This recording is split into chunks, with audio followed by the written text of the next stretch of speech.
Nabulabog ng sunod-sunod na putukan ang mga lumikas na residente na nanunuluyan sa katedral ng Zamboanga.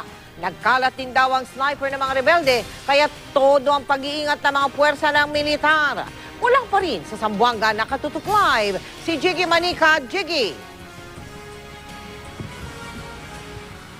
Mel, dahil nga sa bakbakan dito sa Barangay Santa Catalina ay nabulabog nga itong mga evacuees dito sa may katedral ng Zamboanga na umabot na sa 300 at kung kahapon nasa 50 lamang sila, ngayon nasa 300 na sila at doon sila nagkukubli at sinisecure ng mga pulis naman na galing pa sa Cebu.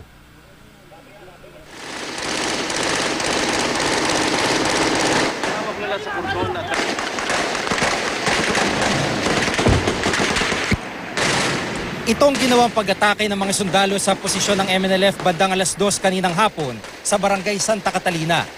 Dahil nakapwesto mga sniper ng paksyon ng MNLF papasok ng kalye, silang tinarget ng mga tangke at sniper na militar.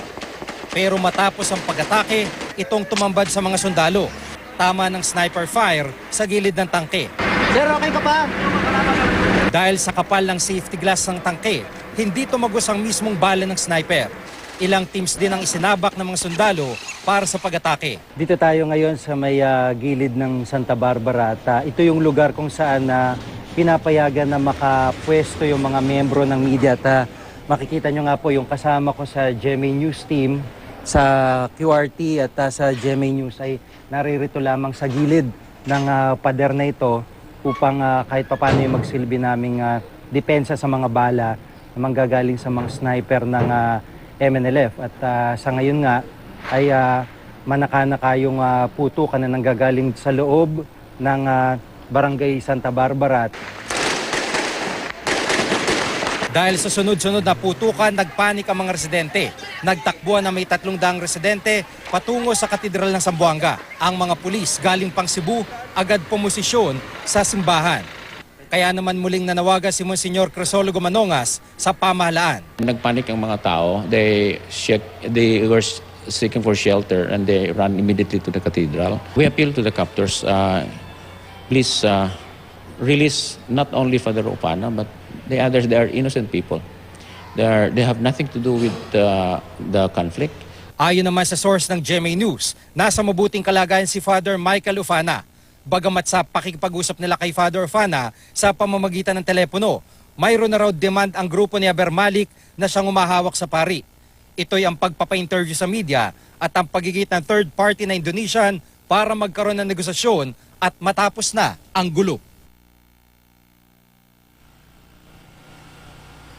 Samantala, kontrolado na po ng militar ang Santa Barbara Elementary School. Nitong Lunes pa po ay dito na po nagkukuta itong mga miyembro ng MNLF at kontrolado na rin ang puwersa ng pamahalaan ng Mosque at Barangay Hall sa Santa Barbara.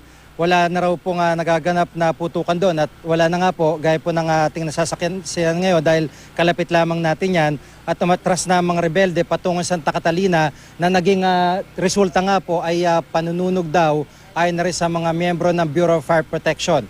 Mel? Jiggy, ang tanong ko ay para sa'yo.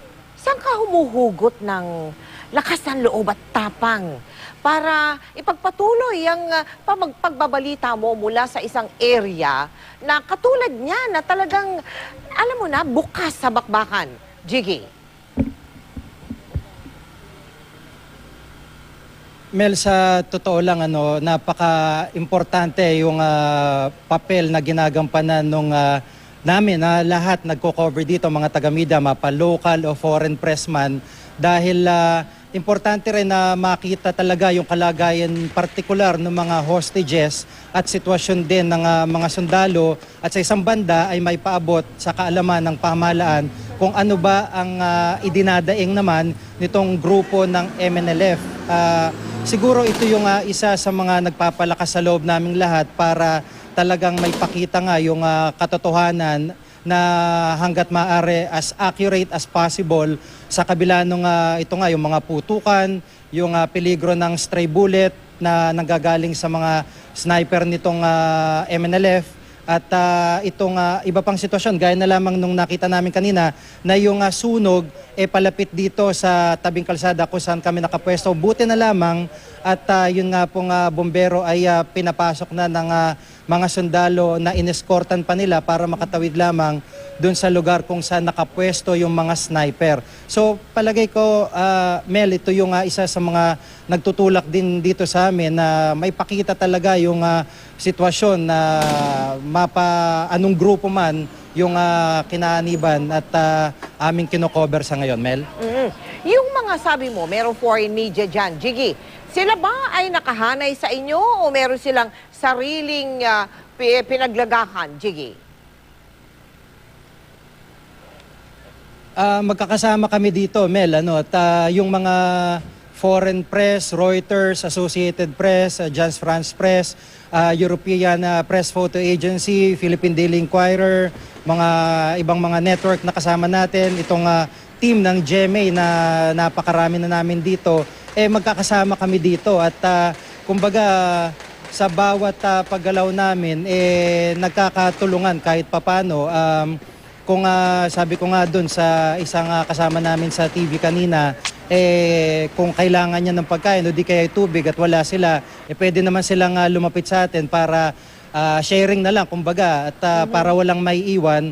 Pero kumbaga pagdating sa editing o diskarte ng storya, magkakasabay naman kami dito na kumukuha din upang sa gayon, gaya ng aking nabanggit, walang magkakaiwanan. Pero syempre, nakakalusot yung mga exclusive gaya nung ginawa ni Ian kanina, Mel.